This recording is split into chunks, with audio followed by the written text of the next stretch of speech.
Hi, everyone, and thank you for joining us tonight. We're really excited for tonight's topic that discusses kids and caries. But before we get started, there's just a few things to mention. So first, if you have any questions, type them into the questions box on the right-hand side of your screen. We'll have some time at the end for Q&A. If we run out of time, we will get back to you by email. And if anyone wants to learn more, contact us to schedule a meeting with you and your team. With that out of the way, I'd like to introduce Dr. Kim Kutsch, CEO and founder of CariFree. Dr. Kutsch has been successfully practicing dentistry for 35 years and still practices 3 days a week here in Albany, Oregon. He's the world's leading authority on ATP as it relates to caries risk assessment. All right, Dr. Kutsch, I'll let you take it from here. Hey, thank you. And welcome everybody tonight from beautiful downtown Albany, Oregon. And tonight our topic is children and dental caries. So I've got a lot of material to go through with you tonight. It's some pretty exciting stuff. Just give you kind of an update and overview on, dental caries in our children and what does that mean and how can we help them. When we look at dental caries worldwide, it's the #1 disease, and it has been for a long time. And in spite of everything that we do and have been doing, it actually continues to grow. So it's the #1 of all of the World Health Organization of the like 230 diseases they track. Dental caries is #1. And untreated dental caries in deciduous teeth is #10 on the list. So obviously we have a problem with dental caries globally, and how we manage what's going on with our children is an issue. Now, I always come back to this paper I published a couple of years ago on the usual suspects. One of the challenges that we have, whether you're talking about children or adults, is how complicated we have made caries risk assessment and this whole model of disease management. And so, the thing that I pointed out in this paper, it's really about recognizing the primary risk factors or the actual disease itself, the patterns of this disease that present itself to us kind of every day. And I think the more you look for these patterns, the better you get at just being able to identify them. And it makes it makes you ask the right questions and, to lead your patient to find out, really what's going on for them. But so, we always talk about, I always start with the usual suspects, try and simplify what's going on. And the same is true in children. So when I put this presentation together, I really went back and looked at, well, what are the usual suspects in children so that, we're kind of on the same page here. And, if you look at the papers, the two primary risk factors that get reported routinely are basically diet and oral hygiene behavior. So you're talking about, two modifiable behavior modifiable habits in people that, can certainly improve their health and their outcomes. So we'll talk about all of those risk factors, but diet and bacteria, I see these over and over again in the literature as the two that kind of stand out on children. Now, if we look at patterns then, if I take, transfer the data that we've got on adults from our studies onto the children, we know that 63% of our patients self-identify that they have a lack of saliva, they have a dry mouth. 55% of our patients, identify that they have snacking behaviors that we know put them at risk for dental decay. 50% we know typically around 50% score high in terms of bacterial load. And then the genetics, this is kind of a wild card for us still, but we know somewhere between 30 and 60% of tooth decay can be explained alone by genetics. And of course, then at the end of the day, it's all about pH, and it always has been. This is a pH-driven disease.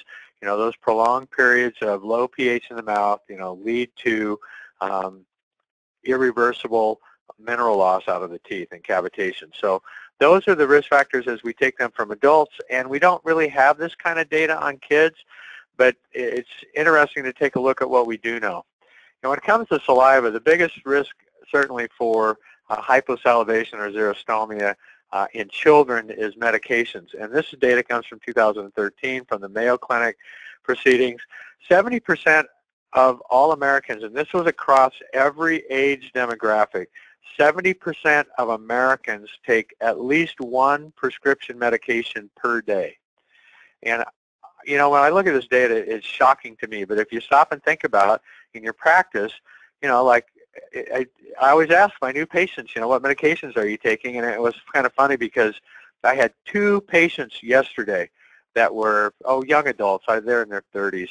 And neither one of them were taking a medication. And I made the comment to one of them, it's like, wow, we don't get to see many people that aren't taking some medication. And so while that 70% number seems kind of high, I think if you stop and think about your own practice and your own patients, that's pretty realistic. We know that more than 50% take 2 or more medications, 20% take 5 or more. There's 4 billion prescriptions written in 2013 in the United States for a total of $320 billion. This is, we are a pharmaceutical-based society, and that's a real issue. Now, I pulled this data down from the internet, and I got to tell you, I've talked to a number of physicians in the last couple of years, and this is scary stuff. So this is the number of children we have. So these are kids from 0 to 17. We have 8 million children on psychiatric drugs in the United States. This number was lower than I thought it would be. We have about 4.5 million children on ADHD drugs. Now, all of these drugs you see listed here are going to contribute to dry mouth, and we're not even talking about kids being on for asthma medications, right? So that's going to dry out the mouth as well. And that is like, you know, the second most common childhood disease is asthma right at the moment behind dental caries. So I don't have data on how many millions of children are on antihistamines and medications like that to treat their asthma, but I'm sure that it's in the millions. We've got 2 million kids basically on antidepressants, almost 1 million kids on antipsychotics, and we have 2 million kids on anti-anxiety medications. We have about 15 million children in our country on these medications, on these anti-anxiety. And I think, you know, what's happened to our world that, you know, children need to be on anti-anxiety medication, or millions of children need to be on psychiatric drugs. So this data is pretty alarming. It should be. I think this is from 2014. I think it's alarming to us, but it used to be that, I mean, we didn't think, we think about diet and bacteria as a risk factor for kids, but I got to tell you, saliva is a serious risk factor for kids as well, because they're taking these medications, and, you know, while children used to be, you could just count on them having a river of, you know, never-ending saliva flowing, particularly when you're trying to isolate teeth and do sealants or something, you know, they've got a really active and healthy salivary glands.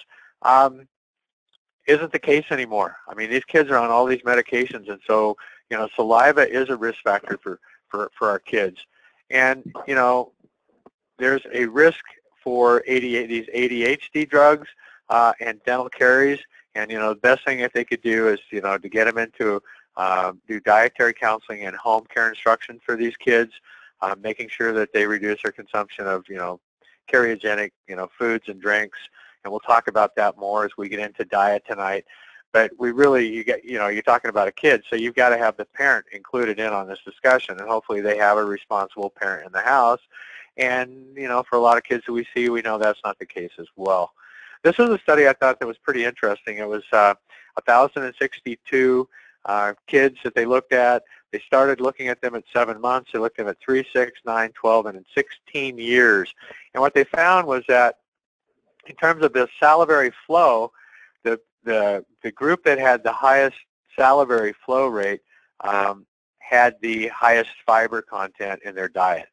So the concentration of salivary calcium and the amount of abundance of calcium was directly, you know, correlated to their dental health. It also appeared that the ones that had the most fiber in their diet also had the most saliva. And I thought that was kind of interesting, another reason for us to eat our fruits and vegetables and our whole grains. And even in children, that's important. You know, we know that diet in America is horrendous. And we eat 23 teaspoons of sugar per day. We are #1 in the world at high fructose corn syrup at 51 pounds per American per year. Mexico is number 2 at 32 pounds. And I was listening to Tirone Lodog this week at the Oregon Dental Conference, which I've known her for years. and if you ever get a chance to see her, she is amazing. She talks about nutrition and supplements, and she's a retired physician, and this is her area of expertise. And she was talking about just the amount of sugar that we add to things added up to like 30 pounds of sugar per year. You know, just a couple of teaspoons here and there, and it added up. I mean, the number got huge when you multiply that times 365. And it was amazing to me just when you stop and think about how much sugar that we eat. So looking at diet, and this affects our children as well. So a lot of these, and a lot of the studies we have on dental caries are primarily done in children, and then we extrapolate those results to adults. I think they're probably easier to study, easier to get into a scientific study and enroll them in a program in a dental school and get recall and follow-up. But so a lot of our studies are done on children. This study came out of Brazil. It was a cohort study. They did 359 6-year-olds, and they looked at their sugar consumption along their life course. And, this is not a surprise. The higher the level of sugar consumption, the higher the dental caries increment. And I thought this was an interesting part of the conclusion. Even low levels of sugar consumption were related to dental caries despite the use of fluoride. And we're going to talk about fluoride tonight and the application of fluoride and what effect it's had as well. But this looked at, started at 6 years old and 4. They looked at them at age 4, 15, and 18 years and looked at their diet and their sugar consumption. This study came out of Puerto Rico. It was 1,587 12-year-olds, and they just had them track their diet for 24 hours. And what they found was that the kids that had greater than 10% of their caloric intake every day from sugars and sucrose significantly increased their caries rate. And one of the other things that they identified in the study was that a significant amount of the sugar these kids were ingesting was coming from natural fruits and juices and sweetened beverages. So, you walk into the grocery store these days or the 7-Eleven, and you look at what's behind the refrigerator case there, and all of this bottled drinks that we are consuming. So many of them are loaded with sugar, loaded with empty calories, and instead of drinking water, we as a society, including our children, are drinking a lot of sugar-sweetened beverages, and that's a real issue for us. But this comes from the World Health, it's consistent with our World Health Organization data as well. We know that sugar, intake above 10% of our daily caloric intake puts us at risk for dental caries, although we also know that that it's low-quality evidence, but it appears to be linear. This was a study that came out of Mexico, Mexican adolescents, 417 of them, and not only did they identify that these sugar-sweetened beverages were causing dental caries, but also increased their risk for erosion on the teeth as well. So there's a lot of causes for tooth erosion. That's a topic for another evening, but certainly GERD, which is a major issue for us, particularly here in the United States, across all age demographics as well. GERD, appearing as early as 6 months. You get the eruption of these permanent molars, first permanent molars, and if you've got, the kid has, GERD, you certainly start to see cupping of those and cuss tips, early on in their, grade school or mixed dentition years. But we know that erosion is a problem with these sugar-sweetened beverages as well as dental caries. And this was a study, they looked at 3 to 6-year-olds and mother-child pairs, and they had 40 pairs that had severe early childhood caries and 40 pairs that were, decay-free. And what they found was that, again, the same thing. The children with severe early childhood caries had a diet characterized by high and free sugars, and diet, again, in particular, the consumption of drinks containing free sugars is the most important factor. Also identified a relationship between the mother's oral health and the child's oral health. The higher the DMFT scores in the mom, the higher it was, more likely the kids had early childhood caries. So, and that's nothing new either. I mean, mom is certainly a risk factor when we look at children under the age of 6. In addition to the usual suspects, you also have to take mom into consideration as a risk factor And then also there's, based on their scientific data, the socioeconomic status as well. So those in a low socioeconomic status are much higher risk for getting dental caries. But this relationship between mom and child is well established in the literature, and the best thing that we can do for the unborn baby is to get mom as healthy as we can before she delivers. We get this question, quite frequently about, breastfeeding. Is that, increase the risk of dental caries? And, there's not a lot of literature on that, but the studies that I have seen indicate that breastfeeding is not really a risk, not up to 12 months of age. And this was a systematic review of 63 papers. But however, children breastfed beyond 12 months seem to increase their risk for dental caries as well. And certainly breast milk has, lactose has natural sugars, in it. And the biggest challenge here is for the child to be either to nurse on demand or to be able to have a bottle, so that they can eat for extended periods of time. It's more of a how long are they consuming this, the breast milk. So, with the popularity of pumping these days and, saving breast milk and then putting it in a bottle and putting the baby to bed at night with a bottle of breast milk, where it sounds healthy, but, if they've got that bottle on and off all night long, that's going to lead to what we used to call bottle mouth caries, but, now we really refer to, severe early childhood caries. So breastfeeding, yes, it's a great thing. We're not smarter than Mother Nature. This is natural, but it might increase the risk after the child's 12 months of age. But typically, most moms, when their children start to erupt their first teeth, is about the time they stop breastfeeding. So anyway, that's the information on that in terms of diet. When we talk about, did I skip a slide? Hang on. When we talk about bacteria, we have over 60 different microbes now that have been identified as potential cariogens. And the last year, there were 5 papers published identifying Candida as a fungus, as an organism, and Candida is strongly acidogenic and aciduric, and so we know that it plays a pretty significant role in dental caries, and particularly in children as well. If we look at some of the other bacteria that have been identified, this study came out of Thailand. They looked at 2 to 6-year-olds. 68 of those kids had severe early childhood caries. 72 of them were caries-free. And what they found was the ratio, Strep sanguinus, is we consider to be a healthy commensal early colonizing bacteria in the mouth. However, Strep mutans, on the other hand, we all associate with increased risk in dental caries. And their initial ratio in the plaque and overnight plaque, again, this socioeconomic status, low family income, and then bottle feeding are strongly associated with severe early childhood caries. So again, the ratio between the Strep sanguinus and the Strep mutans is an indicator of risk for dental caries. This study looked at 3 to 4-year-olds, 20 of them that were caries active and 20 that were caries free. And they started looking at the different bacteria that they found in the kids that had, severe early childhood caries and the ones that were, caries free.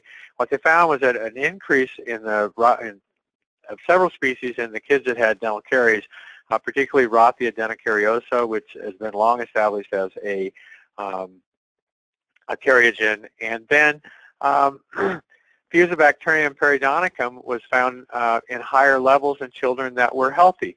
So, one of the proposals was looking at the relationship between Rothia and Fusobacterium may also give us kind of an indication of the caries risk for children. So that's something that, we may be looking at, down the road, as we're trying to trying to get our brain around understand what's happening in all these kids' mouths. This study took 61 2 to 5-year-olds, and they looked at IC-DOS.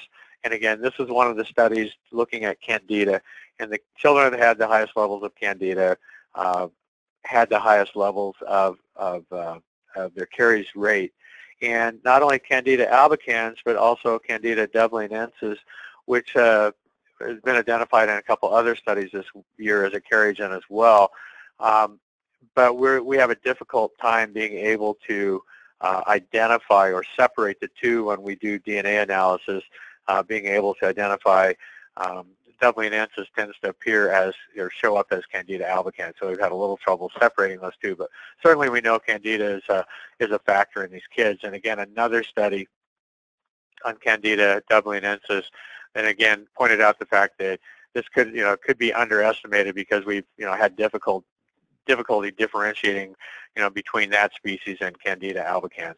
But this study looked at 26 caries-free kids and 26 kids that had severe early childhood caries. So, it isn't just bacteria playing a role. We're looking at acid uric, fungus, yeast in the mouth as well. Genetics, when it comes to kids, there's been a lot of research. There are 17 studies in the past 5 years, 34 genes identified. Just in the last year alone, there's probably been another 8 to 10 papers published and another dozen genes looked at. This is a patient you've maybe seen me present before. She's like 12, 13 years old, referred to my practice by the local pediatric dentist. She's only ever had lesions interproximally on her mandibular incisors. They've been filled 2 times, and now they need to be filled a 3rd time, and she's like 12 years old. Couldn't come up with any other explanation for the decay in these particular teeth. And then one of the things that's come out of some of the genome-wide association studies is that Lysol-2, which is a bacteriolytic enzyme that's excreted primarily by the submandibular glands coming out there at Wharton's duct. So bathing those mandibular incisors in these, in the saliva and these bacteriolytic protective enzymes, having a mutation of that gene, polymorphism of that gene, made these teeth susceptible to decay. And so the geographic pattern, I talked about patterns of this disease, here is a very specific, unique pattern for this disease. If you ever see a child or young person come in and they only have lesions on their mandibular incisors, which should be the most protected teeth in the mouth, you know that it's probably a genetic issue. So something just file away in the back of your mind. It's kind of one of those aha if you've ever seen it. I've seen it twice now in my practice since that paper came out, I think in 2014. One of the earlier papers, they looked at beta-defensin 1, and again, that's a salivary bacteriolytic enzyme, and there were 3 polymorphisms for that. They looked at 300 individuals. They just looked at their polymorphism and looked at their DMFT scores and found that, if you had the G20A copy, you had DMFT and DMFS scores that were 5 times higher than the people who had the other variants. And the ones that had the G52 polymorphism was associated with a lower DMFT score. So we know that genetics plays a role, and certainly there have been a whole assortment of genes that appear, different genes that appear to play a role in dental caries, and we've gone through those a number of times in our scientific reviews. But just to point out, there are a number of things in genes, and this is one that's being studied pretty continuously. The TAS2R38 gene, these are the super taster kids that they're sensitive to phenols, and the TAS1R2 gene for sweets. We know that these kids, the TAS2R38 kids are more prone to eating sweets, and they're averse to eating particularly cruciferous vegetables, so they don't have as much fiber in their diet, and they would prefer sweets. We know that significantly increases their risk for dental caries. So taste bud genes make a difference. And then this paper just came out this last year, and I thought it was interesting. They looked at 55 high caries risk individuals and 57 moderate caries risk and 38 that were caries free or low caries risk, and they looked at DMFT scores, and they were 10-year-olds. They looked at 150 10-year-olds, and what they looked at a number of different genes, but what they found was that the vitamin D receptor polymorphism appeared to be, there was significant difference between the different polymorphisms on the vitamin D receptor. Now in Oregon, we haven't had a lot of vitamin D in the last 6 months. I think we've had 7 days where we actually saw the sun, and we've had 51 inches of rain. So pretty much everyone in Oregon, in the valley here right now, is vitamin D deficient and grumpy. But it's interesting, a thought process that vitamin D plays a role, and it was significant enough that one of the conclusions in this study was that in the future, looking at the vitamin D receptor may be used as a marker for this disease as well. So I thought, that was an interesting study. I think we're going to see a lot more development. I was looking at some poster presentations of dental student research this weekend being done at Oregon Health Sciences University, and about half of those poster boards were all on genetic research. And so I think we're going to continue to see, more development about that. And again, I took this from Tyrone Lodog because I think it really explains what's going on in terms of when we think about genetics. Genetics load the gun, and the environment pulls the trigger. So can I change your genetics? No. Am I going to be able to identify a child that, unless they have that lysol 2 and it's a very unique and specific pattern? No, not necessarily can I, tell you that, oh yeah, you've got this genetic issue, unless we go do, genetic testing. And we're just, we don't have the infrastructure or the ability to do that just yet. I would tell you probably 10 years from now, I would be surprised if we're not doing genetic testing, looking for a few major genes in kids early on so that we can educate our parents on, this child is going to be at more risk for tooth decay, or this child is going to be at less risk. Being able to identify those and being able to help the parent understand that can change that risk from a genetic standpoint, but we can, try to mitigate it by the diet and home care, right? So it's like, let's talk about, the things that we can modify. So that kind of gives you an update on those usual suspects in children and what we know about them, just kind of give you kind of the 50,000-foot look. And now when we talk about Caries risk assessment on kids, this is a form that, I use now in my practice and have been using for, Cody and I developed this, we finalized it last year, but this is a form that makes a lot of sense to me. I have not adapted this form for children under the age of 6 yet, but I would tell you that I plan on doing that. The top 2 questions identify to the highest risk factor in children over the age of 6 to adults, which is lack of saliva. So those 2 are the saliva questions. The next highest risk factor is diet. So the next 2 questions are diet questions, and then the last 2 questions there are about bacterial load and plaque and plaque development. So saliva, diet, and bacteria, those are right there in those 2 questions. So you see yeses, yellow, answers on those. You can identify immediately, okay, this person has a bacterial issue, this person has a salivary issue. You know immediately where to go with your questions. And then, of course, we have the disease indicators. All this comes from John Featherstone's work at UCSF. But again, looking at those disease indicators, and then at the bottom of the page, just identifying whether they're low risk, moderate risk, or high risk. And this is a point, even on children, where we get kind of lost in the details. I think we all, want to know, is the patient low risk, moderate, or high risk? And I don't really care. What I really want to know is who done it. I want to know, this is where John Coyce, my great mentor, says, you put on the Columbo jacket and you got the dead body. We're trying to figure out what caused it. The most important thing that I can do for my patients is to help them figure out what's causing their dental caries.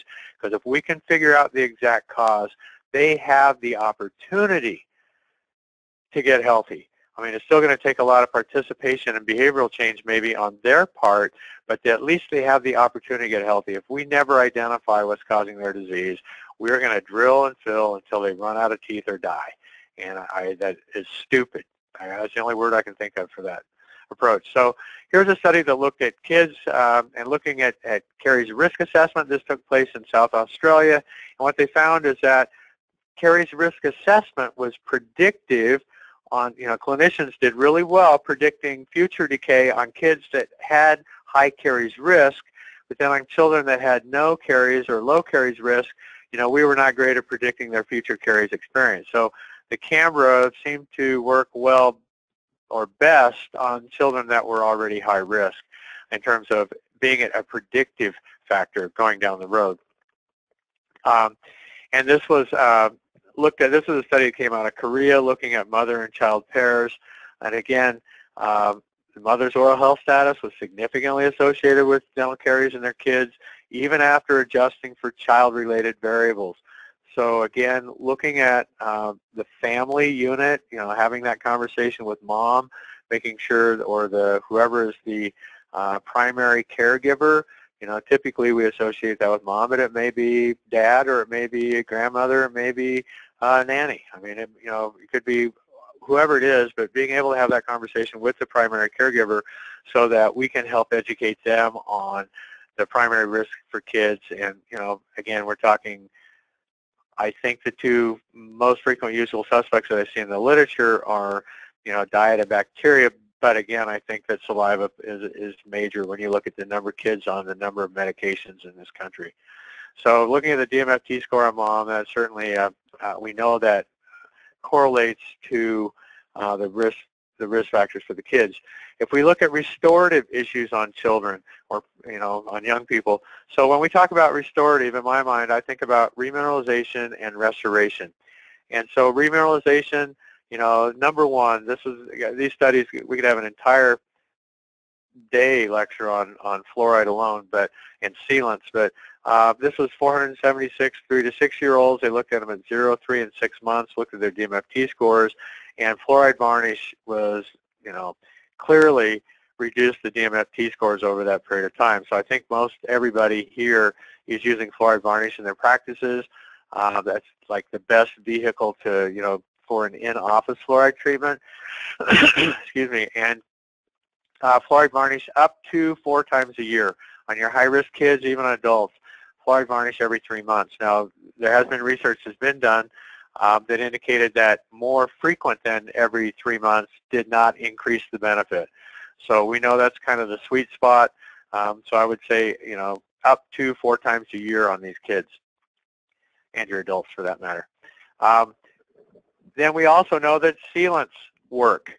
And that's something that, we really need to be, and I think we all are. I mean, I'm sure that you all recommend sealants. The ADA's position on this is that we seal every at-risk surface and every at-risk tooth and every at-risk kid.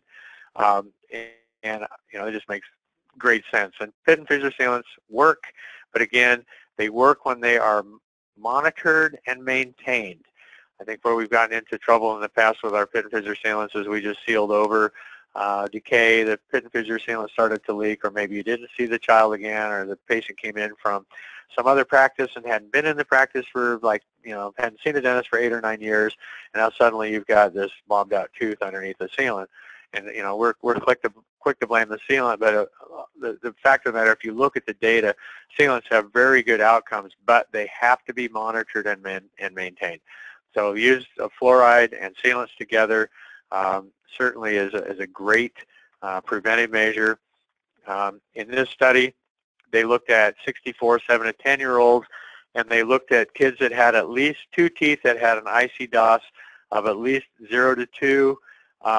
And what they found was that sealants were 100% effective at 12 months, and they were 98% effective over 44 months in being able to manage occlusal surfaces, at IC-DOS up to 4. And so the science is pretty clear. Even in IC-DOS 4, which is right before the tooth starts to cavitate, you can get a very effective management with a pit and fissure sealant. However, it has to be monitored and maintained. If you see these leaking, every recare visit, those kids, you need to look at their sealants and touch them up. So a sealant is not a one-time procedure. A sealant is kind of a process that's, in my mind, is just an indefinite and ongoing. And then this was a paper that came out again on management of non-cavitated lesions, and again, activity level of that lesion or activity level in that patient, their risk factors, your risk assessment on that patient. These are major tools for us in terms of being able to help maintain or keep our kids healthy. And again, we see this repeatedly in the literature. Even medium occlusal caries lesions in the permanent dentition can be treated by non-invasive, fissure sealing. So don't be too quick to take the drill, or if you use a drill, Doug Young likes to do the caries biopsy, which I wholeheartedly agree with, where you go in and you're just opening that fissure so that you can verify, whether or not you have, a lesion and getting onto sound enamel. Graham Milicic would tell you that we need, get rid of that surface layer of the aprismatic enamel to get, I don't know, it's only like 10 microns or whatever it is, to get down to the prismatic enamel where you get a better bond.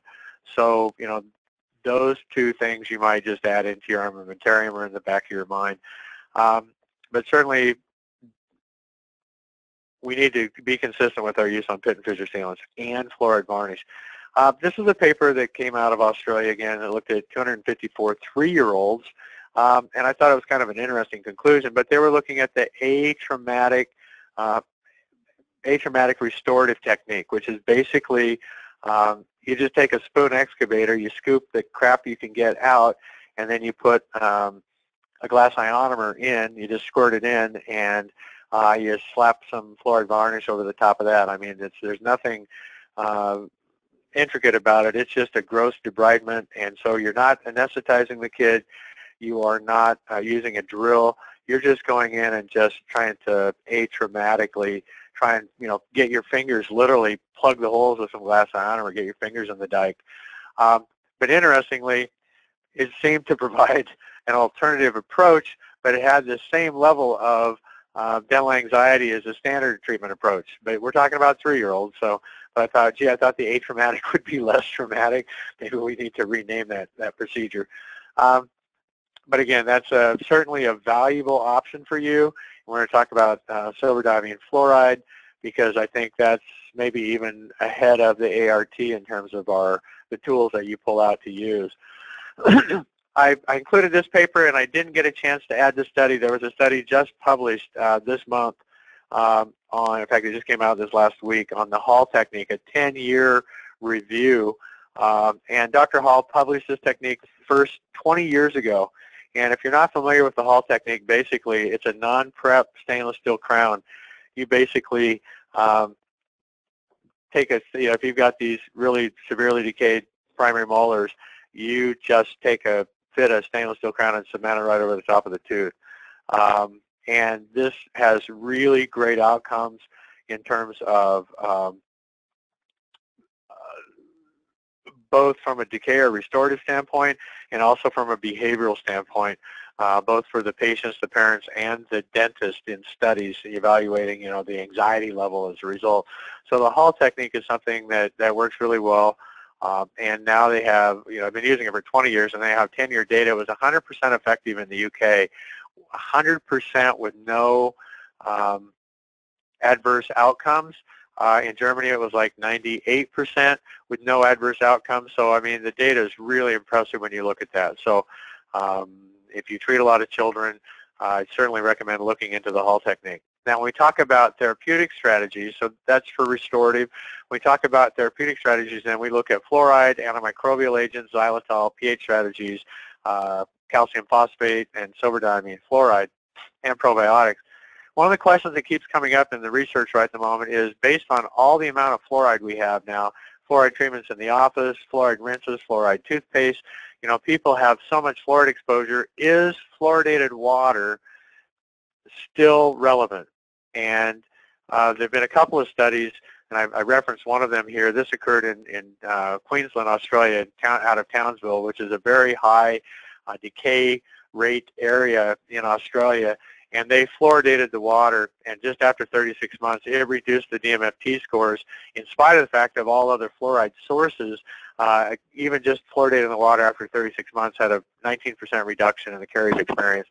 And in Canada, I think in 2000 and I think it was 2010 or 11, one of the communities stopped fluoridated water. And just in a span of 3 years, the DMFT scores went up by 50%. So I think that fluoridated water, the CDC tells us, they believe it reduces, based on data, the overall caries experience in the United States by 27% per year. So I think that, the Cochrane study is questioning it. I think that we should question. I mean, we should always question, and we should always be honest about our evidence, scientific evidence.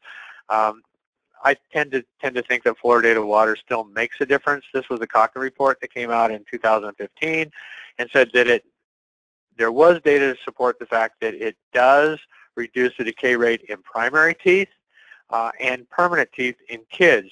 But beyond that, there's a lack of evidence. Let's say there's lack of evidence. Let's not say it doesn't work. Let's just say there's a lack of evidence. So, but we know that the evidence indicates it works in kids. So That's one reason to keep fluoridated water, although we've reduced the fluoride level from 1 part per million down to 0.75 parts per million. We think we did that in 2012 or 13. They found, looking at xylitol, this is another Cochrane report, found some evidence suggesting that fluoride toothpaste containing xylitol was more effective than fluoride toothpaste alone.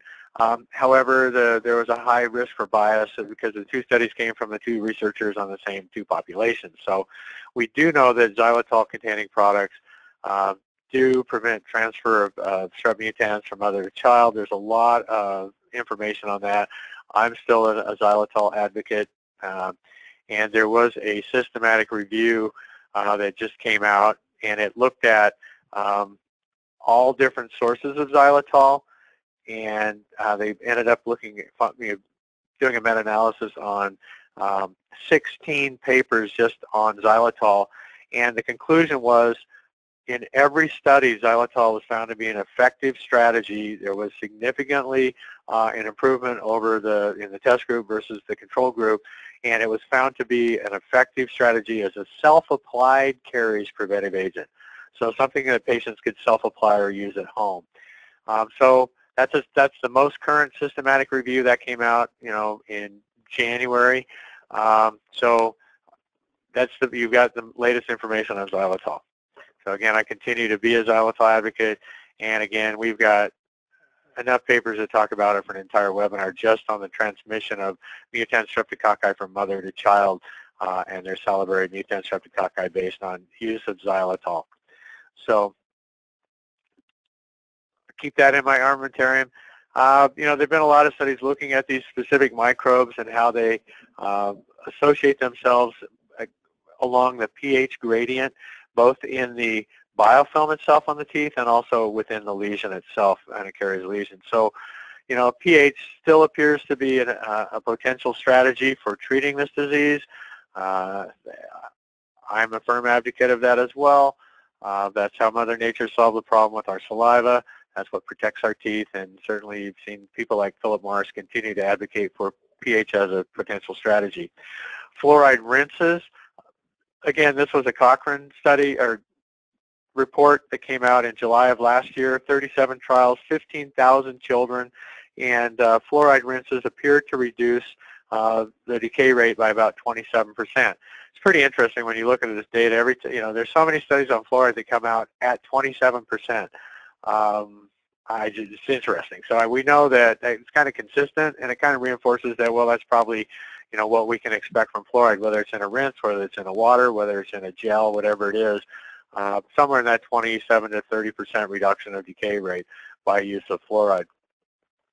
This was a group that looked at a study that looked at 6 to 14-year-olds. There was 1,000 students enrolled for 14 days using a pre-fluoride rinse, and some of the rinses had triclosan and some did not have triclosan, and the triclosan didn't show any difference between or any improvement or benefit over the groups that did not have triclosan in the rinse, but the rinses with fluoride significantly reduced the colony-forming units found in the saliva, before and after. So certainly fluoride rinse, is a tool that you can use with your patients.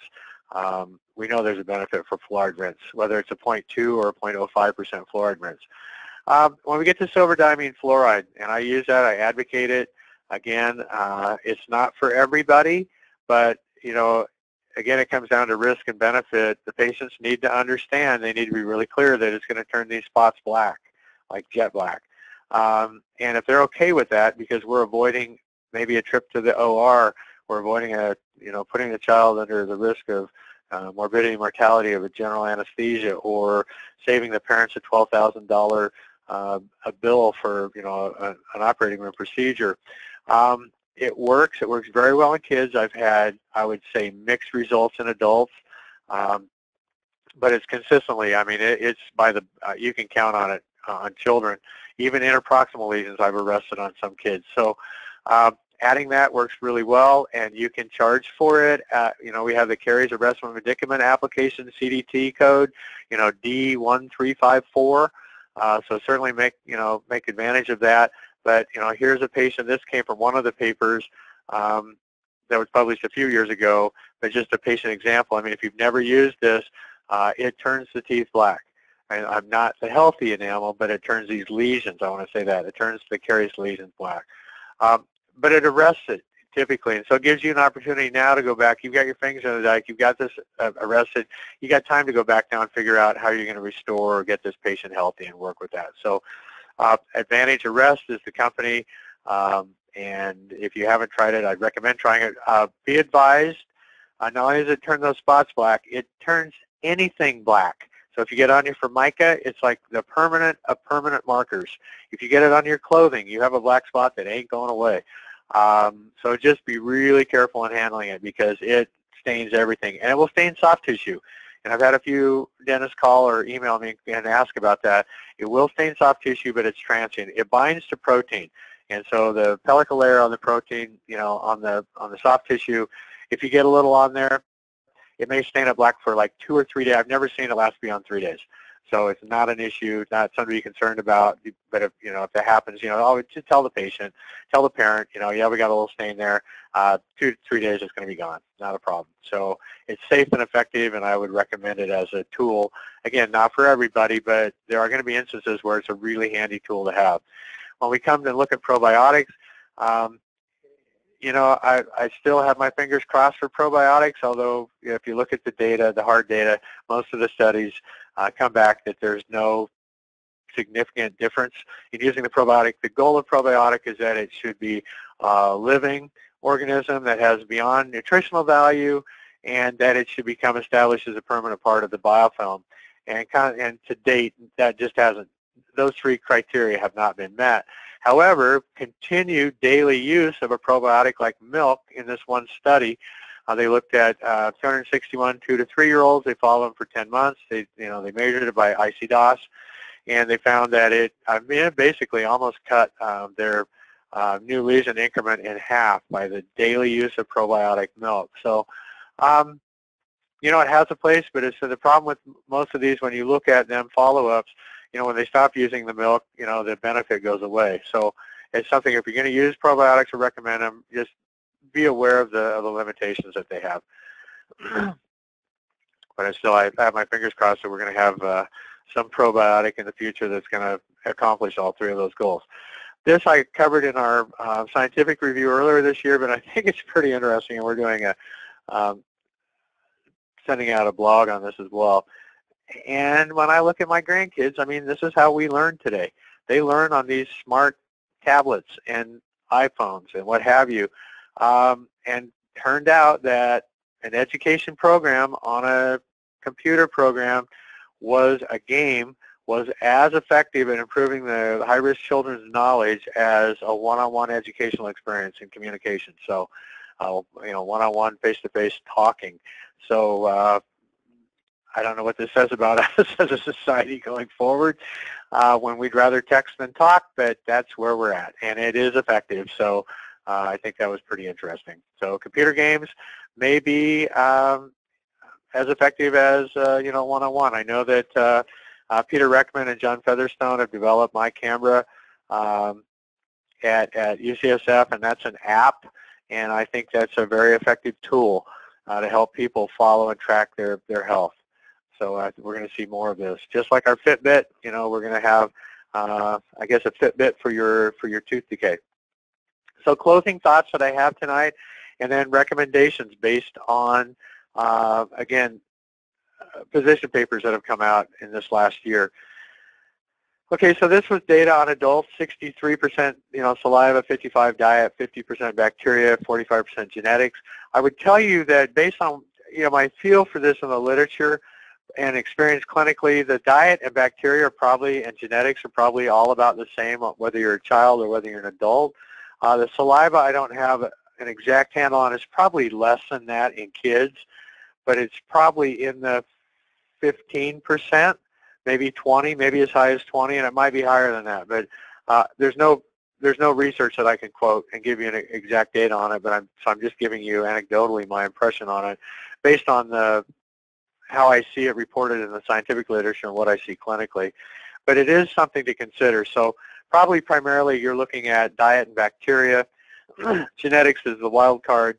Then I would say probably third is saliva, but certainly you've always got to look at mom. If they're under the age of 6, you got to think about mom, and you got to think about socioeconomic status. Those are 2 other really high risk factors. So that's a look at kids. This is Monte Twetman, and this was Caries Risk Assessment in Children. This was a paper that came out. Again, it was recommendations of looking at recent systematic reviews involving, Caries Risk Assessment in kids, and looking at the paper and the data. What should we do? So here are the conclusions of that. A Caries Risk Assessment should be carried out on every child on their first dental visit, and you should reassess and I do this annually. Every patient I practice, we're filling out a risk assessment form, just like we review their medical history. We review their Caries Risk Assessment once a year, and we look at their Caries Screen score once a year. Based on the different programs and models and Caries risk models that are out there, there's 4 different Caries Risk Assessment forms for children under the age of 6. None of them appear to be any better than the other. There's no clear superior method. So if you find something that you like, use it. Having any risk assessment is better than having none. The risk category then should be linked to the appropriate preventive recommendations, and scheduling their recare based on their individual needs. Additionally, preventive strategies for dental caries include individual assessment and design of their treatment plan and restorative therapy.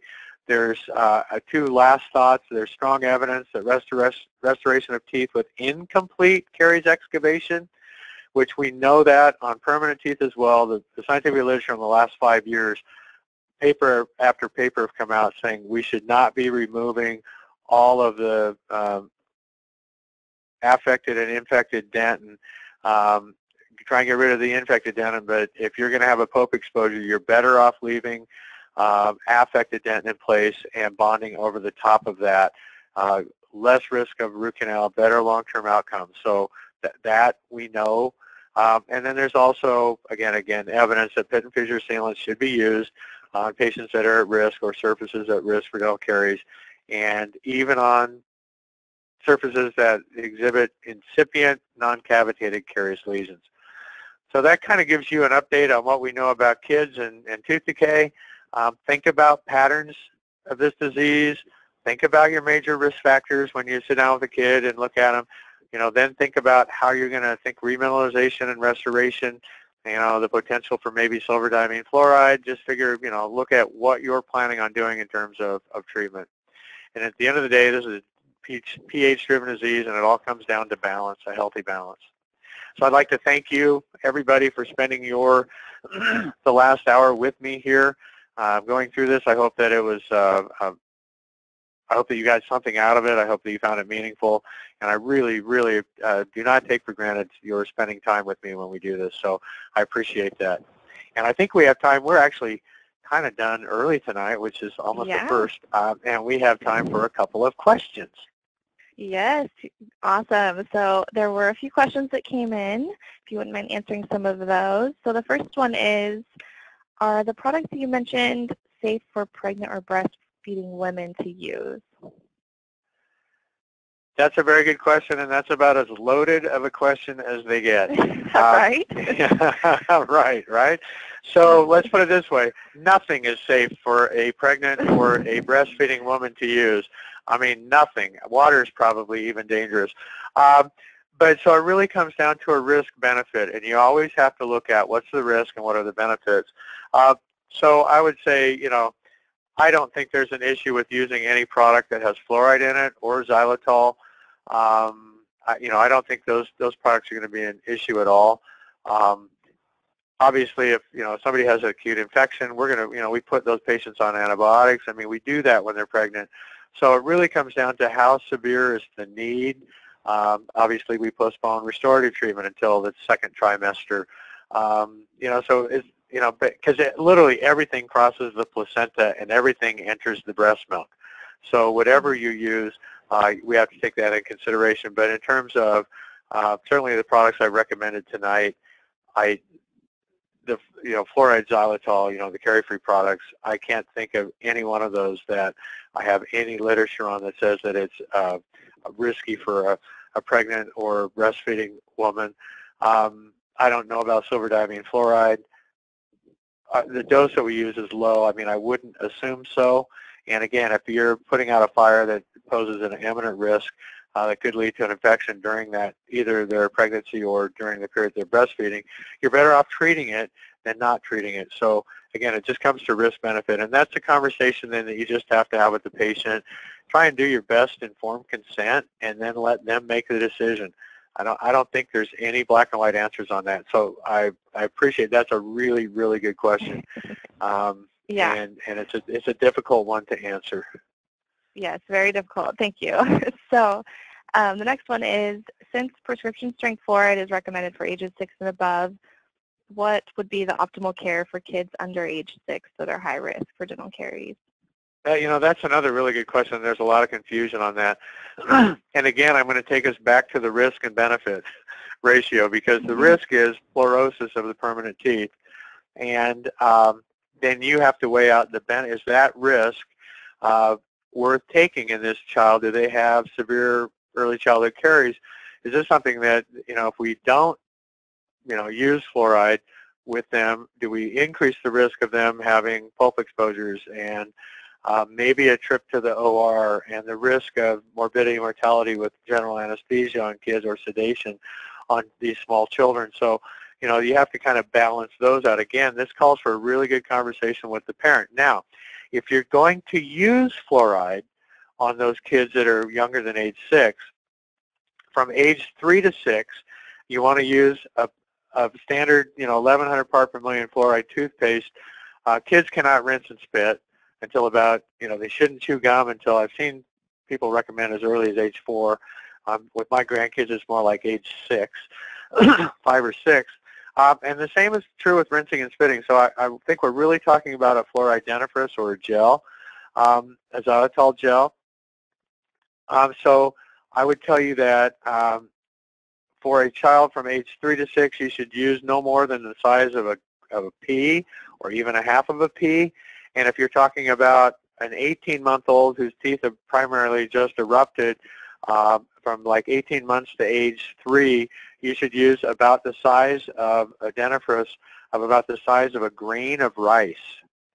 So it takes a very small amount, and that appears to have the best therapeutic benefit with the least amount of risk in terms of fluorosis. So again, that's a really great question. And then the next question you got to ask is are they drinking fluoridated water?